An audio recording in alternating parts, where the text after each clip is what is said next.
Hello again. My name is Anne Marie Zanzel, and welcome to Coming Out and Beyond LGBTQIA Plus Stories. I am an ordained minister, bereavement counselor, conversationalist, spiritual wanderer, later in life lesbian, change maker, blogger, author, mom of four beautiful children, wife to my lovely wife, Tonda McKay, a northerner living in the South and trying to figure it all out. I share the stories of people who are coming out later in life to the LGBTQIA plus community and other queer stories. These stories are compelling, heartbreaking, joyful, and inspirational. I started this podcast because we need to normalize exploration of sexuality and gender at all ages. Plus, visibility is vital to the queer community. It's never too late to be who we are created to be. My guest proved that. I'm somebody that always sort of knew I was gay, and I just probably didn't have the language for it. The first time I realized that I was attracted to a woman was like in a bar when I was like 19 years old, and just sort of like just dismissed it because I thought I would, I had been drinking and I'm like, oh yeah, everybody's attracted to women when they're drinking. What's the trope?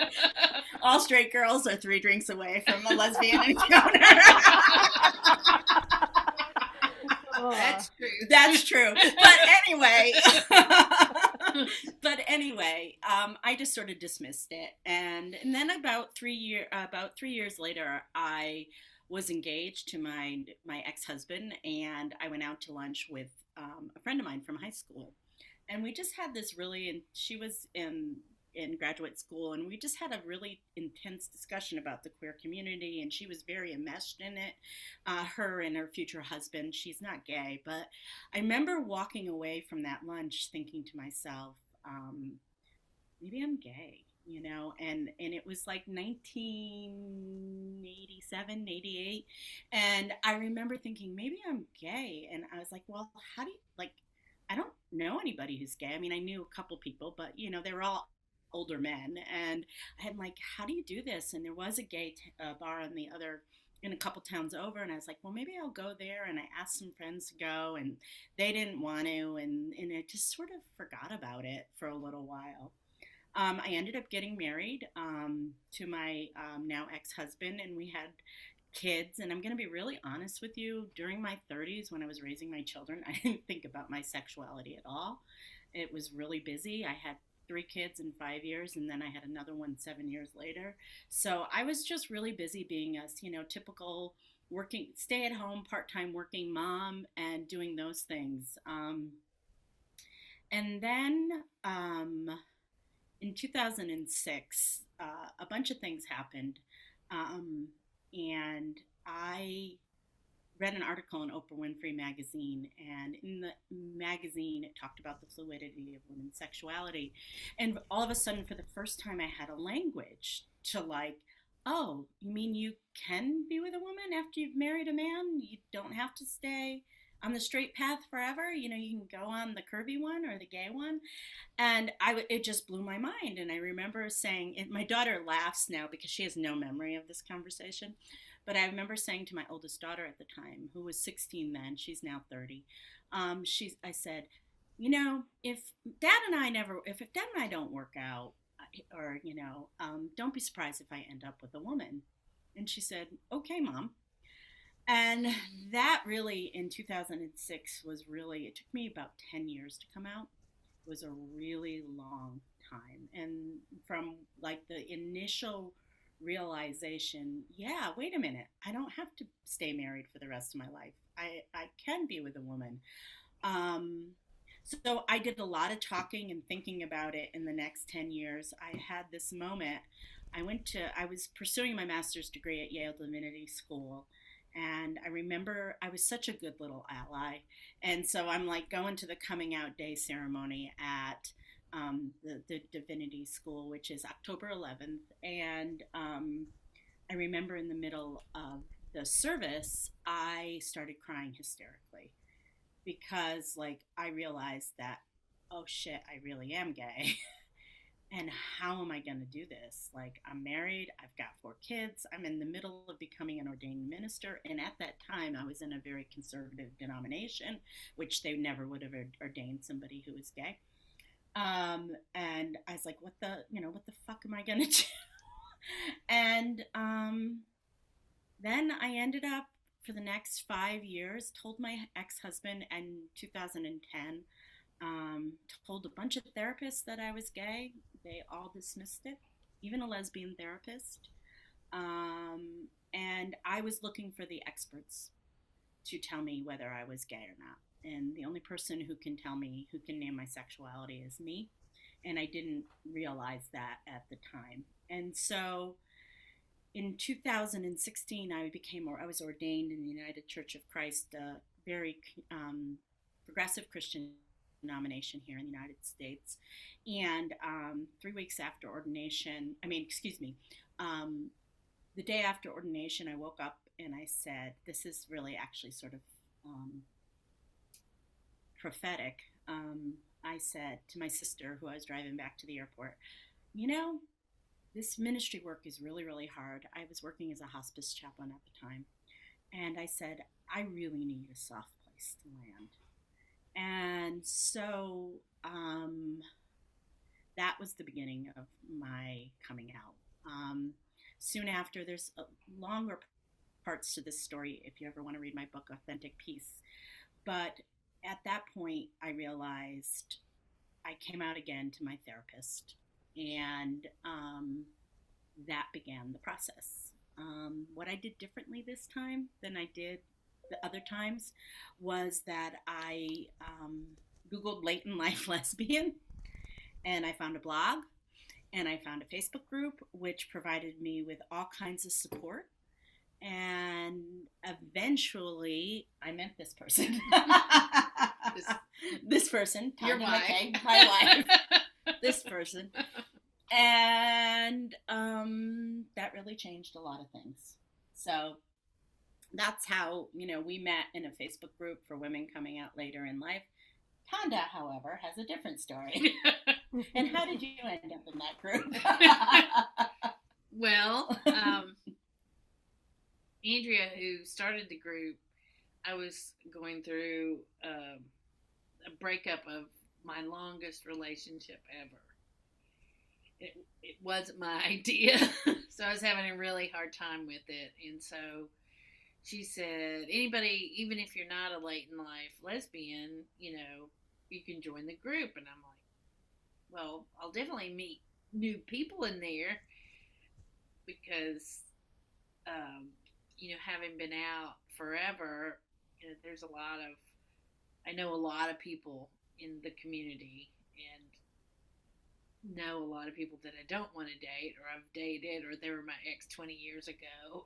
Well, and also too, when Andrea did the call for this group, it's now defunct.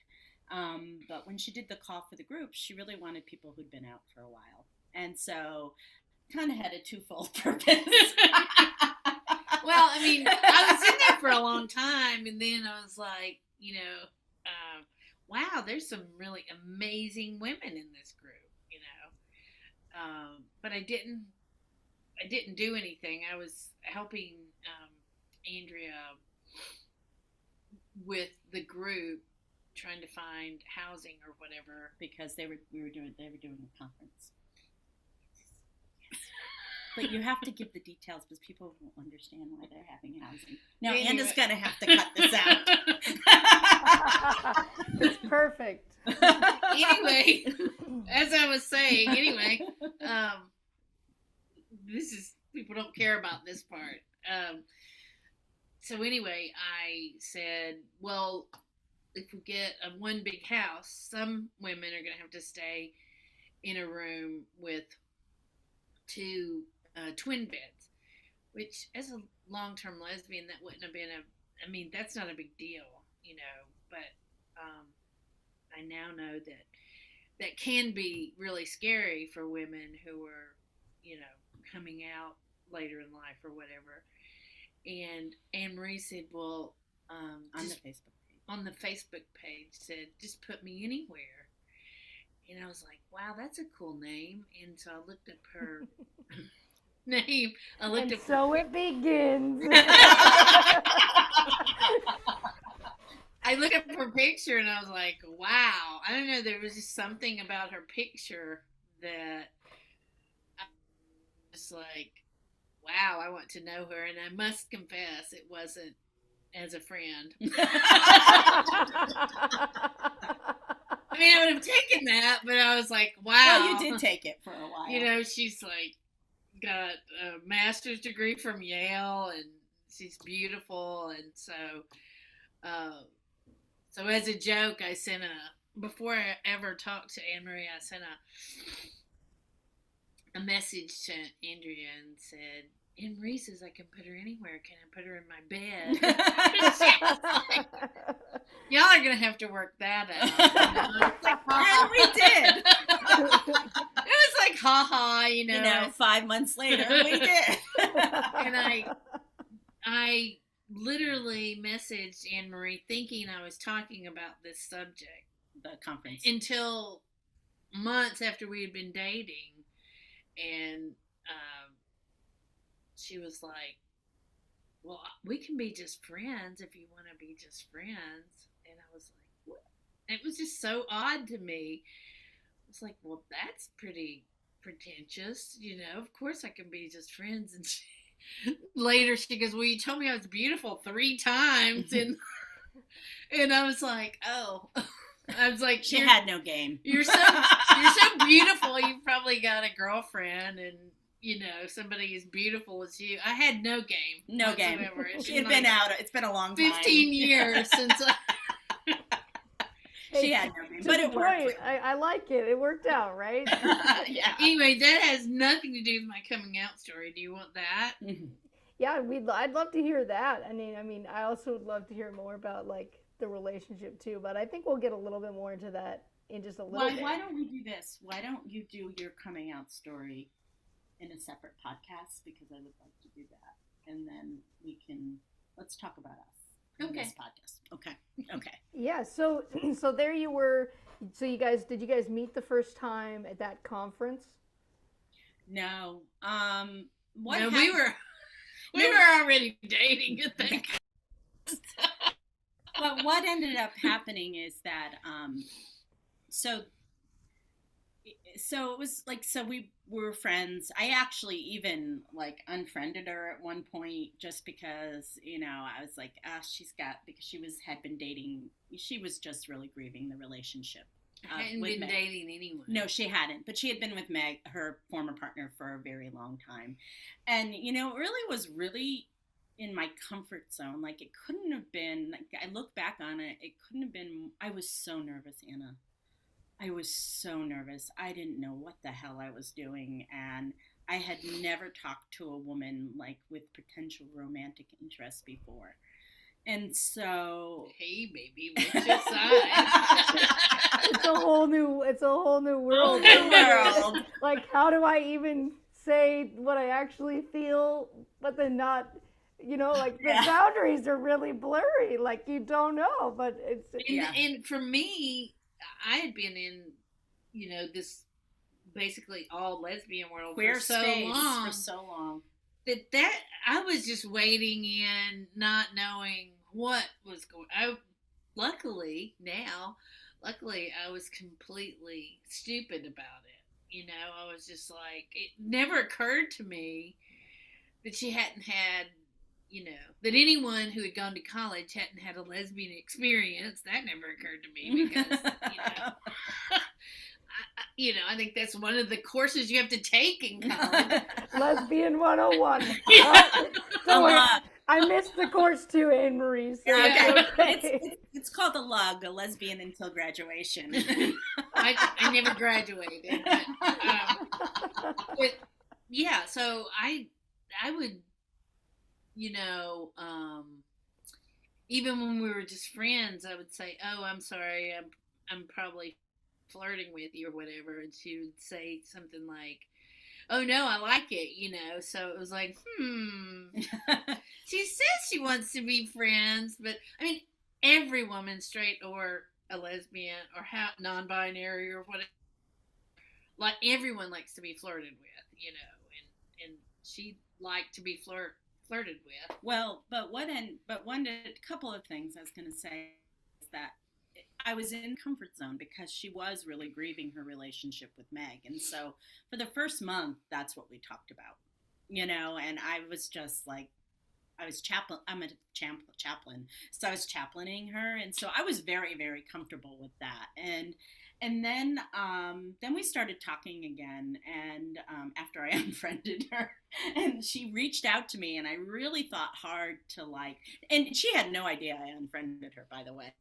But she reached out to me and she said, I was like, I really thought about it before whether I wanted to answer her or not. It took me a couple of days to answer her. And then we started talking again, and it was very, very friendly. It was just friendly. And I went to New York City. It was about the week before Christmas, and I met a bunch of women from that group who were in the process of coming out later in life. And I really had a horrible time. And I was like, I don't know if I can do this. My ex-husband had just outed me to a friend the night before. I was really disappointed that he had done that because I wasn't ready to tell any of our marital friends that what was going on. And I went out with them, and everybody was coupled. And it was this picture I just saw the picture because I was in the group and they posted it to the group, and there's everybody on one side and Marie's leaning over. I was like, that's odd. Yeah, body language, So we started, I was on the train coming home, and we started texting, and she a couple times before had said, hey, do you want to talk? And I'm always like, no, because I knew if I started talking to her, it would go to another level, so I wouldn't talk to her. And so we were texting, and then she said, do you want to talk? And I'll never forget this because I was driving up the hill from the railroad station, and I said, and I put her number in, and I said, if I call her, this is going to change my life. I don't know how I knew that. I mean, I knew it was going to change it, even if, if it ended up just being a couple month flirtation or whatever. And so I did. I called her. And which I think, to me, that was one of those acts of bravery you have when you come out. And then she answered the phone, and oh my God, she had this Southern accent, which I didn't expect. What did you think, darling, that I was going to... I forgot she was Southern. Tonda wished she had gone north when she was a young. Oh my God, yes. Now there's not as many repressed women. They always used to talk, I didn't even know where it was. They always used to talk about, there's a place called Northampton, and they have all these lesbians there. And we would always talk about, we should go, Northern lesbians. I should have gone.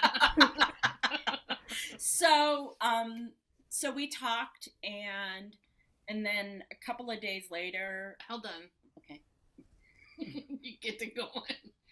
So when she called me, she had put on a really brave face as far as when we're messaging, and when she called me, I heard her fear in her voice, like I had not heard it.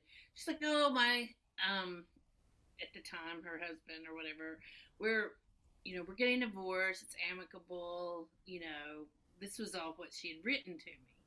But when I talked to her, I just heard all of her fear, and so that's when I wasn't really chaplaining her, but I was like, oh, she needs somebody, and I told her, I said, it's very, very different to be, there's nothing wrong with a bunch of people who are just coming out, but that's very different from, my friends that have been out 1,000 years. We don't talk about being all, we don't, it's not an issue anymore, there's a difference. It's not, we just exist just like it's no big deal now.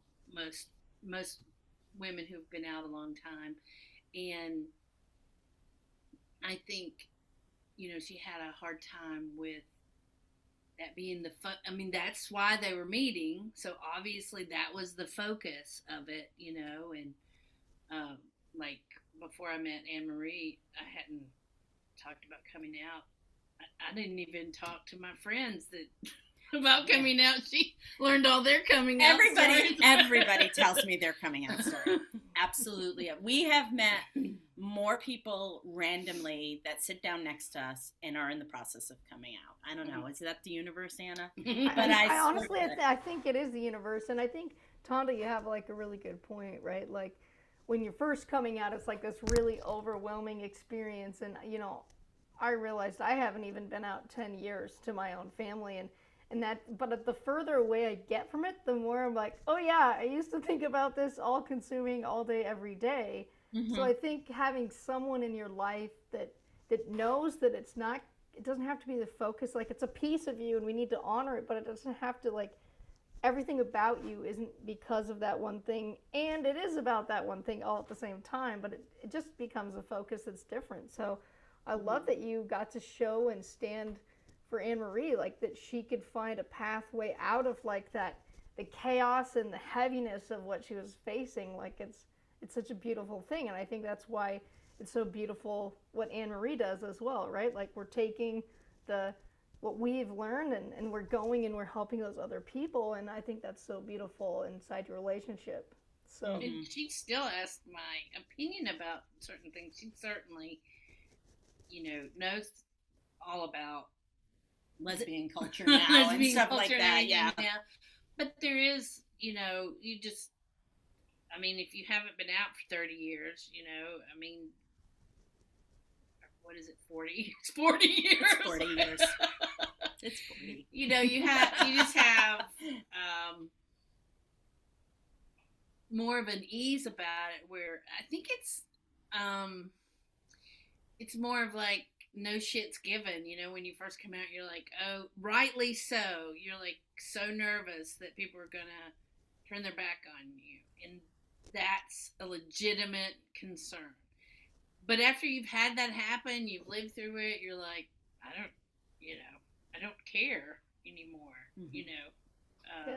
And I feel that, yeah, and I've gotten to that place too, is that I really just don't care anymore, you know. But that took a while. I mean, it's been almost 6 years now, and I remember a lot of our first conversations, and where she said, oh, I don't really notice people, you know, being homophobic or whatever. And I was like, well, you will. And we were talking about being angry, you know, like the angry activist lesbian or whatever. I'm like, you will notice it and you will be angry at it. And so now, you know, 5 years later, she's like, can you believe they did that? I'm like, where's me and my friends? We're like, we're tired.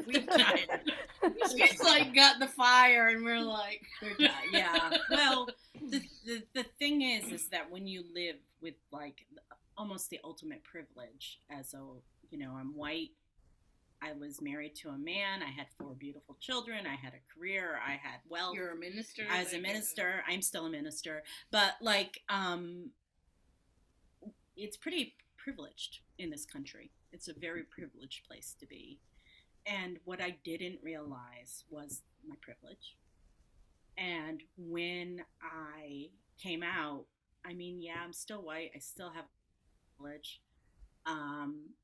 And I'm still able to make a good living and all like that. But I am, like, you really realize like how there is prejudice against the queer community and stuff like that. And it makes me honestly my blood boil, because it's so ridiculous. Like, you are going to discriminate against me because of who I go home to at night and who I love? Like, are you really? Like, so, like, I am outraged because it's just ridiculous. It's just ridiculous. And so what's really interesting, like, my partner Tonda, or my wife, sorry, my wife Tonda, and like, sorry, honey, we're married now. Yeah, and like my friends that like are your age, Anna, that have been gay, they've been out since they were like 14 and stuff. they don't, they really don't understand what I'm talking about because they have always felt the discrimination. But now I feel it, but I didn't have the discrimination before. We're just happy we're no longer illegal. Because when I came out, it was literally illegal to be gay. To be gay. You know, I never and ever dreamed that. I was almost angry when the push for marriage. I was like, they're going to get us all killed. It's never going to happen, you know. And so much different now than it was. We still have a long, long way to go because, as we know with everything, women's rights, gay rights, trans rights, immigrant rights, there's just always this chipping away, even when you get it. I think you guys are also pointing to like the emotional labor of it, right? And on some level, I can relate, Tonda, like with how I grew up in the college I went to. Like, you weren't even allowed to say that you were gay while you were there, until I believe like my sophomore year. If I would have said it before, I got kicked out of school. So I understand some of those components, and also it is definitely a process, right? Like, because you have like the fear that you're facing yourself, and then there's the fear that you have to deal with others, and then there's the societal fear and all those shifts.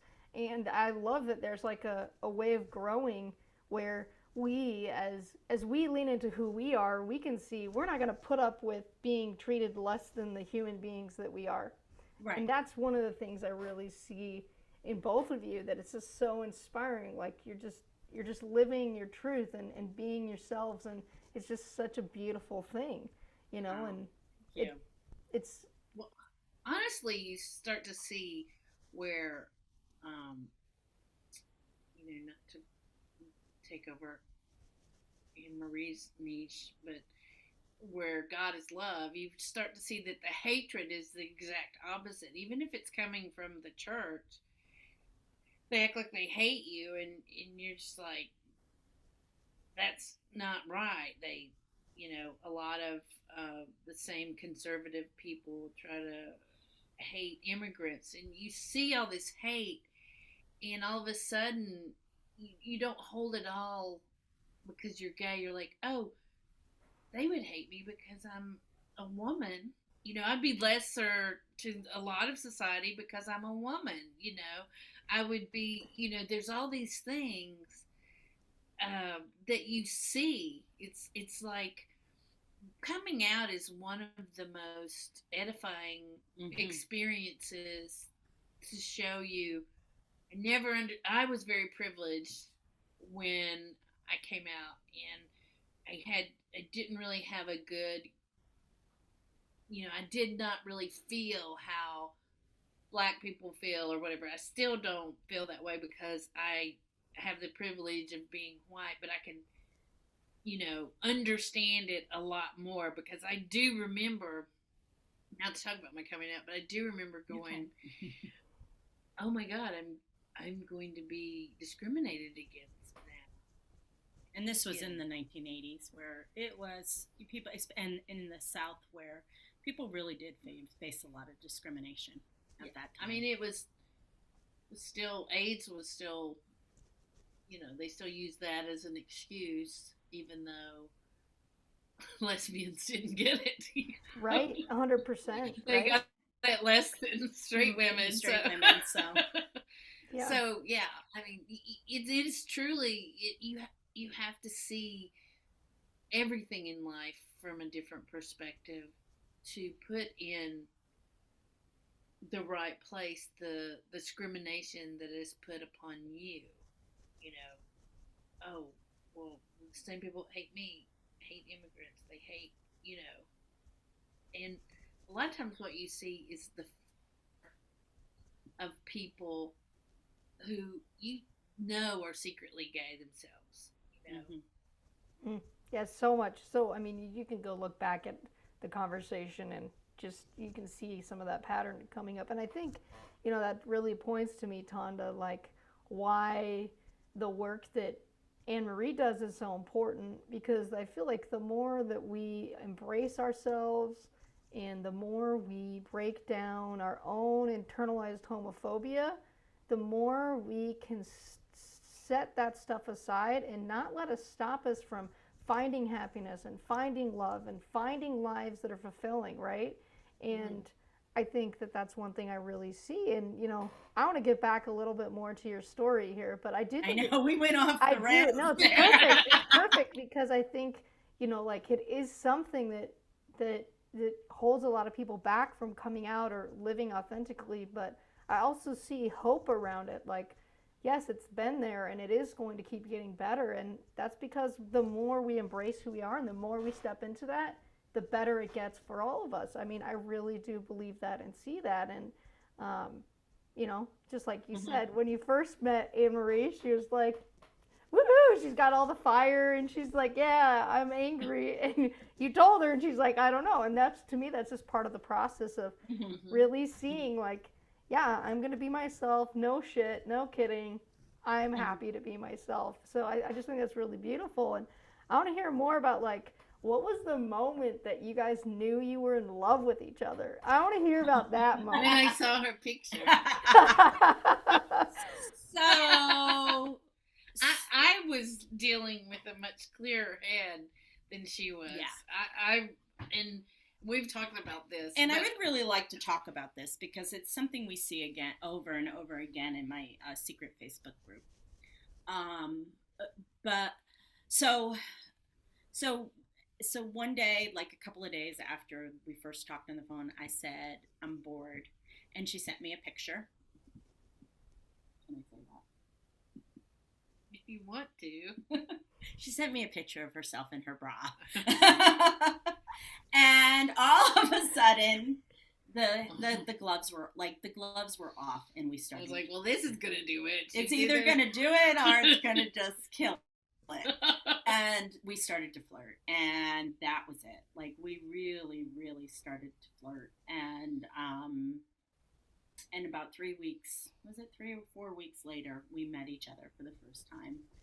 Pennsylvania was our state because she was in Tennessee and I was in Connecticut. So we met in so many hotels and Airbnbs in Pennsylvania just to see each other. And our first weekend was literally magical. We spent like 4 days with each other.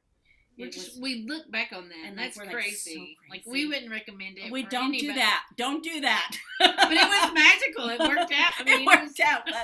But like, we look back in that and like, why did we plan 4 days with each other? That could have been like well, you know what would have happened? Somebody would have went home. Someone would have left. So we spent 4 days with each other, and we had a magical, really, truly magical time. And see, all of my friends have been going, not all of them, most of them have been going, she's just coming out. She has 4 kids. She is in the process of a divorce. They were like, very pump cautious. pump the brakes, And I came back from that, and I'm like, I don't care if she rips my heart out. I'm just going to pursue this. And how many years ago was that? It'll be 5. It'll be 5. No, 6. What is it? It'll be 5 in January. 5 years. Yeah. I love it. Yeah. I love it. But the thing is that like, you asked when did we fall in love, and Tonda we've talked about this, so I'm not sharing anything. But like, Tonda was truly like fell in love with me first, and I was going through so much stuff. Like, my divorce was very brutal. My kids were all over the place and how they felt about everything. They were very upset that their parents were getting divorced.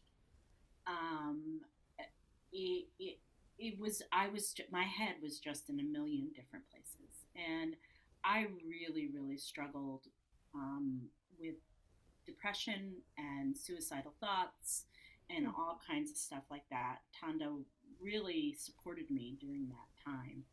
And it really wasn't until about 9 months later, and it was like September of that year, that I realized that I was in a long distance relationship with somebody else. And before that, it was, lust, all that stuff like that, and just amazing connection that we had with each other. But she was just gonna sleep with me, and then we went up. No, we both were gonna do that. Okay. You were gonna do that. No, we both thought we were gonna both hit it and quit it. That's what like you a, like a say. typical, like Well, a just typical because lesbian relationship, right? Like, oh, No, I wasn't planning on having any kind of relationship. So we go to just get something to eat, to just, and she told me this. She was like, "Damn it, I like her." Yeah, like, so when we went out to eat, I was like, ah, shit, I like her. Damn it. And, we had this really interesting thing happen to us, but we were in Target, and we were just getting some supplies or something, and, like, this energy passed between the two of us, and I was, like, so stunned, I actually said something to her, and I said, "Did you feel that?" And she said, "Yeah, I did." I felt it, but I We wasn't going to say anything. And I was so stunned that I actually said something, because I was like, "What the hell is this?" And so that was, I guess I was falling in love, but I couldn't admit it to myself. I just couldn't. And honestly, I had fallen in love before, but not in this way. It was just different.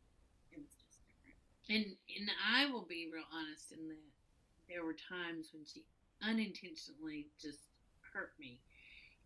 Like we would talk about, maybe one day living in the same state, or and then I'd meet her again. I'd be so excited, and about moving somewhere, and I could tell that her head was like, "Oh, well, I don't want this to be the only person that I date or whatever."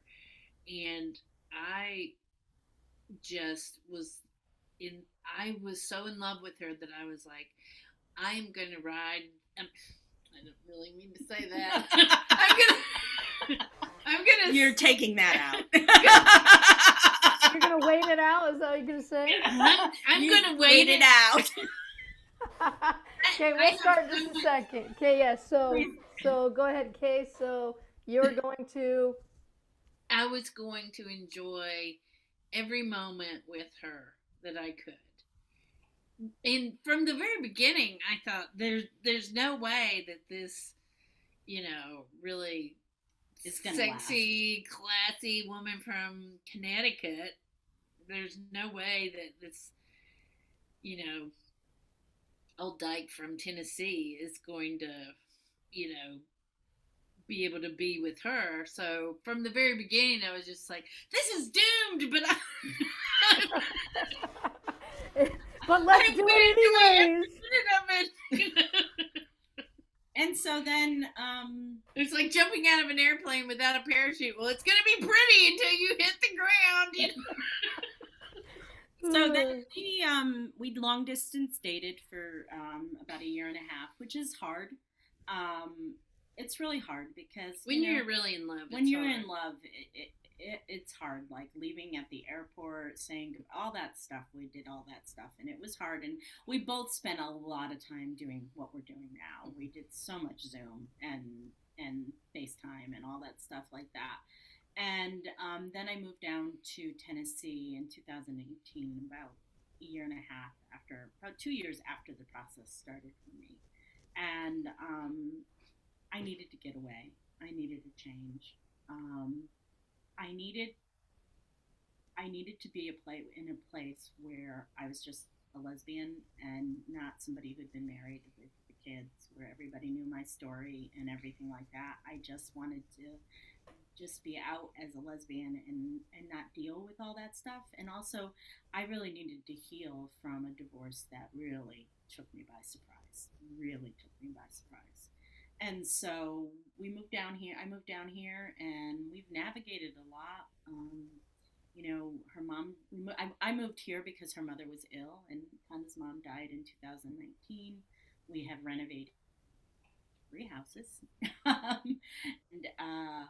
And then Tonda had open heart surgery last year. So we've navigated an awful lot of very challenging things. And so I asked her to marry me 2 years ago. And then we got married October. So it was a wonderful week. It was a wedding week. We had a wonderful time. I still can't believe I'm married. I still can't believe we're married. How did that happen? How did that happen? Well, to me, it sounds like you didn't quite land on your face. No, she just hung in there. She's like a hair in and a biscuit. That's what that's what she is. I just hung around. I'm like, yeah. So, like you talk about navigating a lot of things, and I think, that's something that it really takes a commitment to navigate the hard things, right? And, so for me, with my own wife, when we go through really hard things, I always remind myself of why I love being with her. I don't know, is there something that you guys remind yourselves of when you're facing something challenging that actually pulls you together so that you can remember you're on the same team? After we walk away and calm down, usually it's the stupidest stuff that,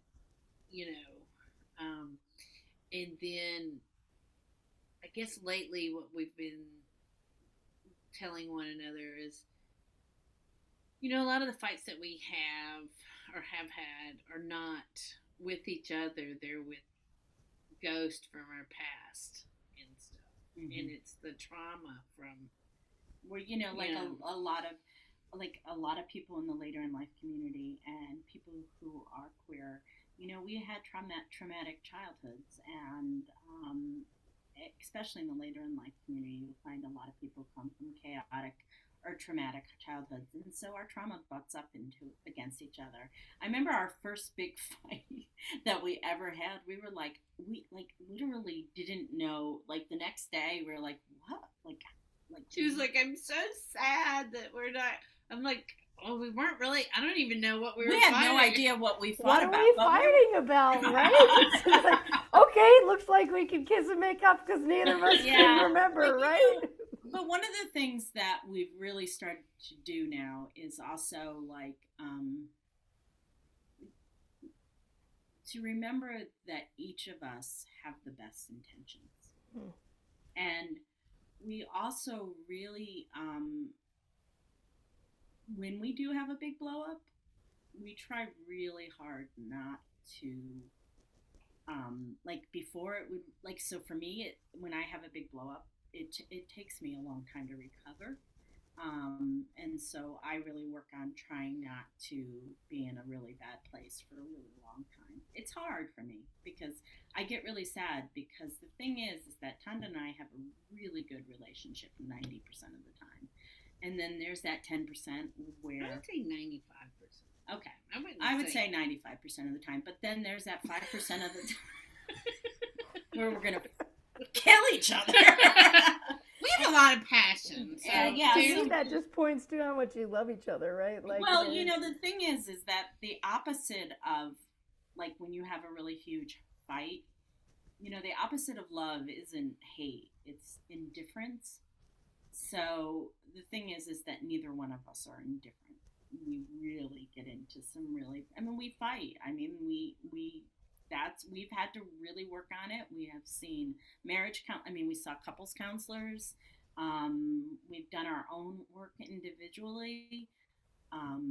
The thing that you have to do is develop amnesia. You have to just say, that really hurt what they said. And I'm sure the things I said hurt too. And after you've been with someone for a long time, you know exactly the soft underbelly, where to go. And you can stand there, one of you can stand there and say, I'm not going to go there, I'm not going to go there. And then when they go there, you're like, oh, they went there. So we have tried to navigate, sometimes we just like, this is ridiculous. It's just like, and it sounds like we fight all the time, but we don't. It's just, Well, it sounds like to me when there's that confrontation, it actually exists because you love each other so much. And even inside of the way that you love each other so much is how you resolve it and let it go. And I think that's very different compared to like a toxic relationship where there's arguing is there all the time. But I think for me, I had this ideal for a long time that the healthy relationship meant I would never argue with someone. Yeah, And I that's not really got to learn through my process and looking at the relationships of others that actually it's healthy to have conversations because you actually care about each other and there's something here you need to work out. So I really just see how much your commitment is to each other. And I really hear what you're saying, Tonda. Like, yeah, don't go push the button. Even if they go push it first, don't go push the button because you actually give a shit, right? And I'll just say too that probably 50% of our fights, one of us will be able to like and say, let's stop doing this.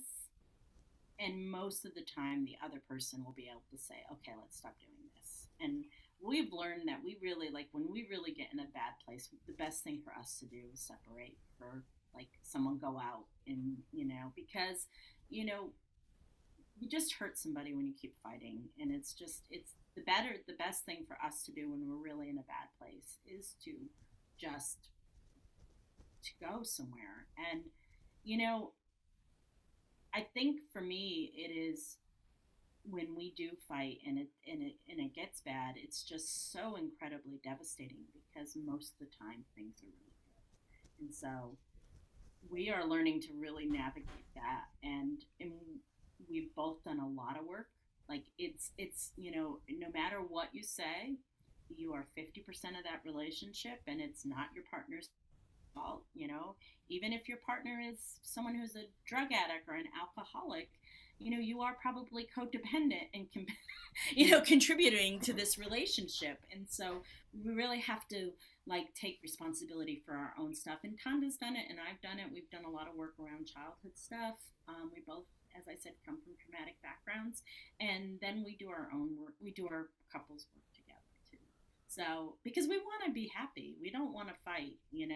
And I think that's, to me, that's what makes a couple goals is like you're so committed to going through the good stuff together and you're committed to going through the hard stuff together and also like to navigate it in a way where like ultimately you get what you both want, which is to be with each other, right? Like you love each other. And to be happy and to be happy and to create a life together, and, a lot of the work I've had to do has been letting go of my old life.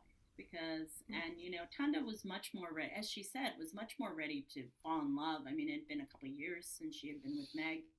And I was like, I remember when we first met, I said to her, come back in a year. I know, she said that, and I was like, that's not how this works. Back in a year, I've got too much stuff to go through.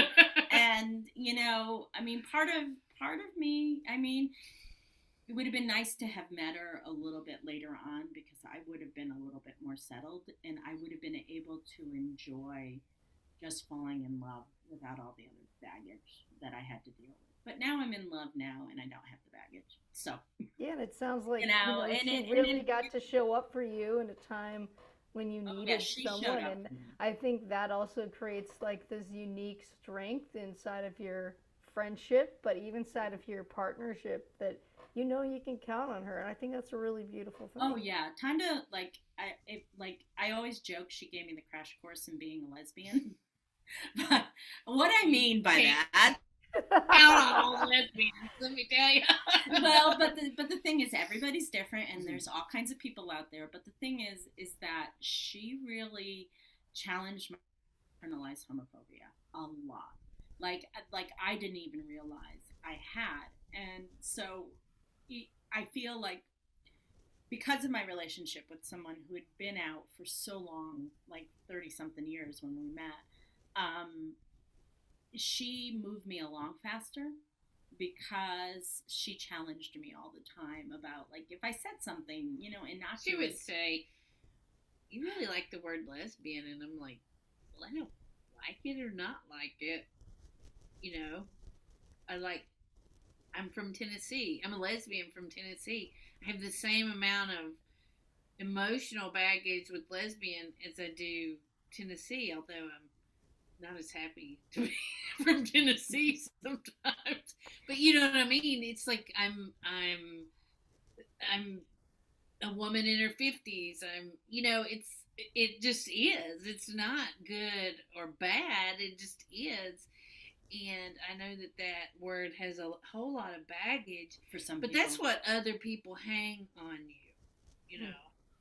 And if I was non-binary, if I was, I would say that. But to me, I've always, She loves the word lesbian.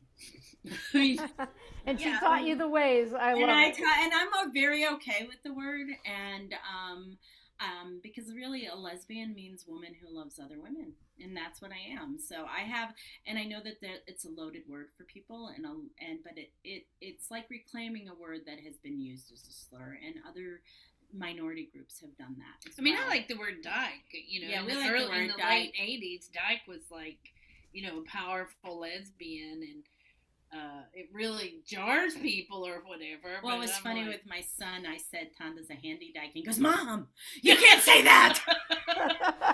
And you're like, yeah, I can, son. It's fine. Because She to calls me, herself that. Yeah, I didn't. She calls herself that, and so yeah, I like the word dyke too. I find that a really powerful word as well.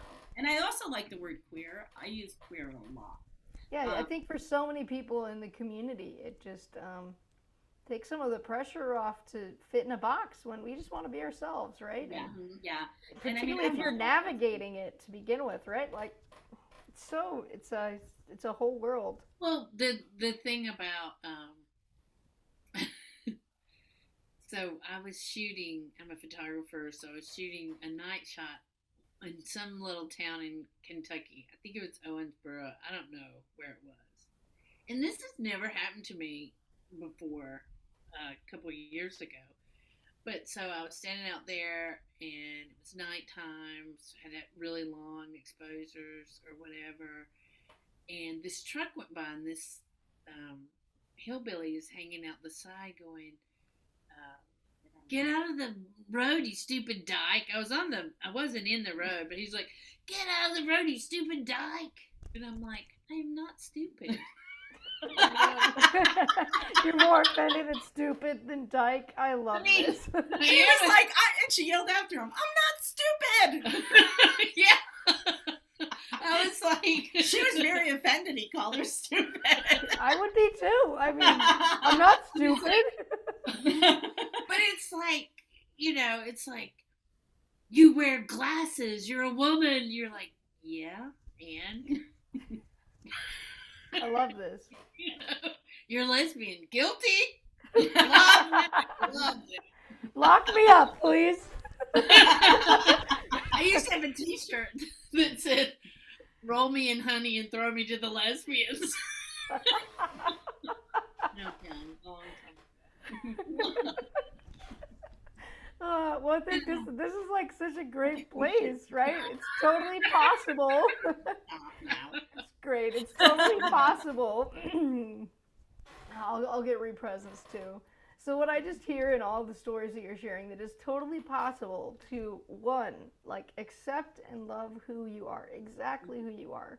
Two, like that it's your say who you're going to be and how you're going to live your life, even if it's later in life.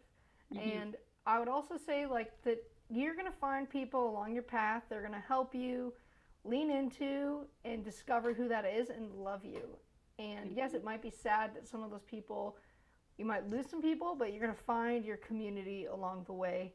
And there is joy and peace and happiness on the other side. Oh, yes. And, I don't know how to phrase this, but I think that be open to possibilities. Don't dismiss somebody because they look too butch or too femme. Be open to And if you happen to find somebody and fall in love, don't throw it away. Be really thoughtful about throwing it away. Because that doesn't happen very often, and I almost threw this away a bunch of times. And it is now incredibly precious to me, because, I want to sleep with a bunch of women, or, I want to, have some time off.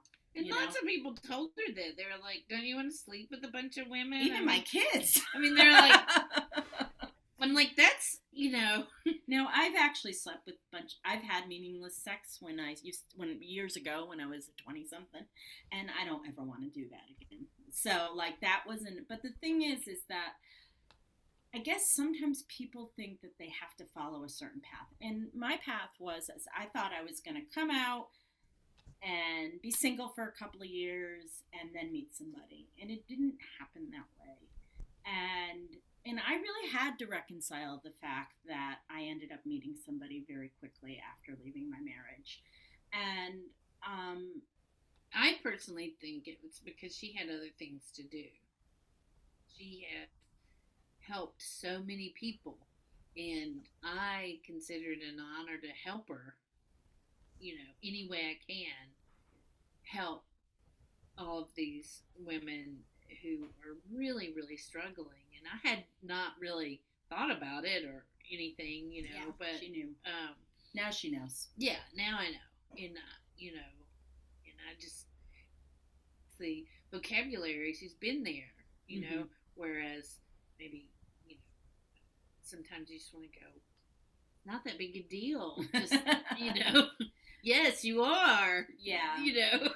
And so I just, it's really important just to remain open. And sometimes what you think you're going to do, you don't end up doing. So I'm really glad that Tonda hung in there like a hair in the biscuit.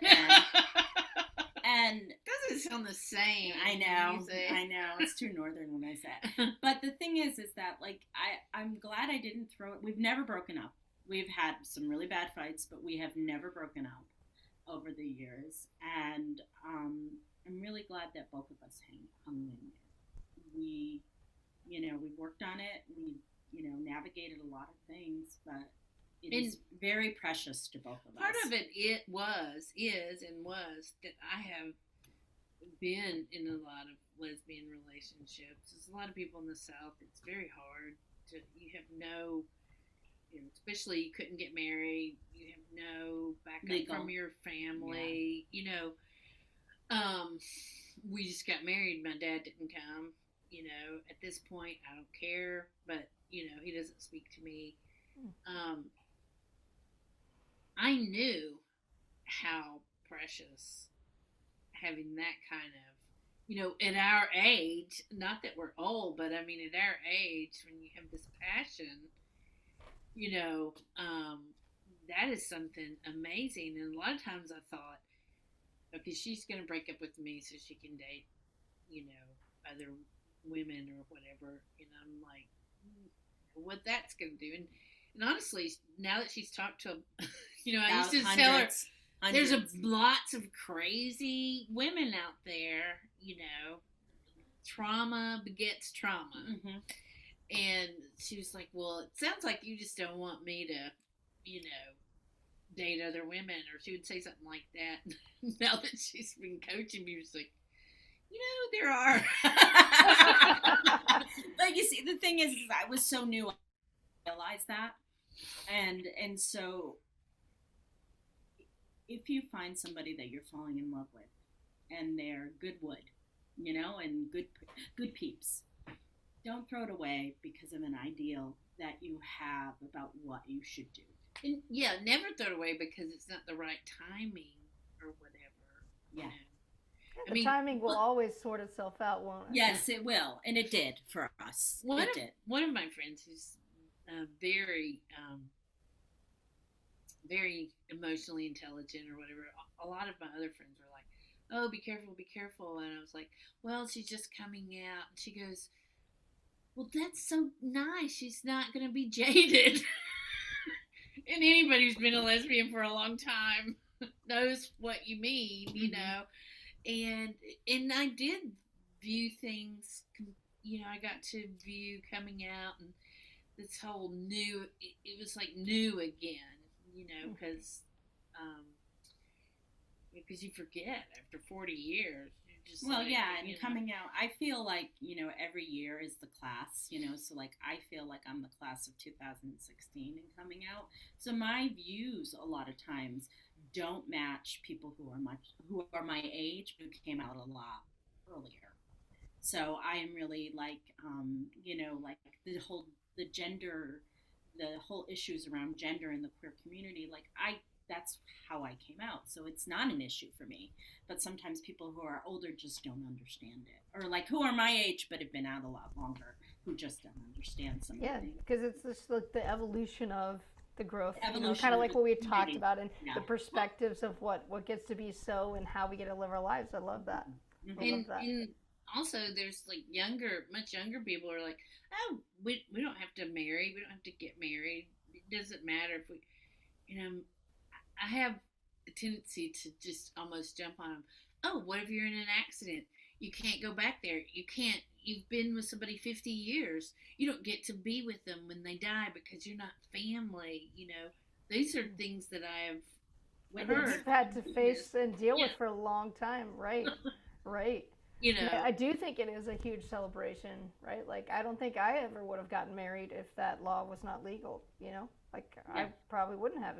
And there is a lot of emotional weight that came with that, being ourselves and accepting us. And again, I'm just so grateful for all the work that has come long before me and before us, and even, your generations, and the things that are now available to our community. And like you said earlier, there's still some more work to do, but like what Anne Marie said a second ago, it's possible. Let's not shut down what's possible. And I think it's really beautiful. So my last question for you guys is do you have a coming out song? Oh, Well, so what was yours? I didn't have a coming out song because there weren't. There was a lot of lesbian music on Olivia Records, but I didn't really listen to it, that much. I will tell you that song by Mary, you know, She Keeps Me Warm, which was long after I came out, brought tears to my eyes because I thought, oh my God, I wish I'd had that song. Like I understood every word in that song, including the Bible verses she's singing at the very end of it, and I was just like, oh my God, it was like I'd been out, I don't know, 25 years or whatever when that, and I was just like, God, I wish I'd had, there were no songs, Yeah. And actually, Tonda and I were talking about that song yesterday because it's the end of the Macklemore song. And I said, reason number 122, you might be a lesbian, because I used to cry when I heard that song before I came out. And I said, so if you're crying to like coming out songs, there might be a reason. But for me, it was the song "This Is Me" from The Greatest Showman, which became really popular. I'm a Broadway buff. I mean, there's a gay man inside of me dying to get out.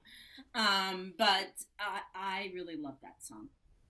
I still listen to it, and it still can bring me tears. There was an old movie called Making Love that came out and was way ahead of its time, and Harry Hamlin was in it. There's a song, and I forget who sings it. I think it's Gladys Knight, but it's on the soundtrack of that.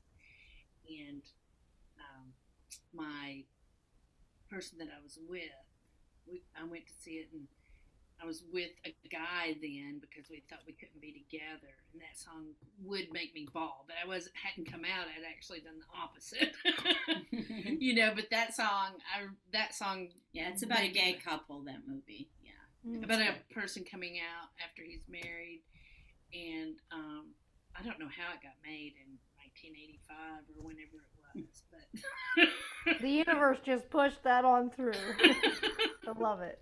Well, and I think it's really beautiful, and I just want to say thank you so much for letting me thank you, be Anna, for your doing guest host and for sharing your story and also Thank you. just for being yourselves and you know helping people see like what's possible for your life at any age. Like being yourself is always the best choice, and there's so much more to be had, right? Like yes, I know you guys have been together for 5 years and I haven't been with my wife for very long either, but I do see that because we get to be with the people we love, that means anything gets to be possible for the rest of our future. Exactly.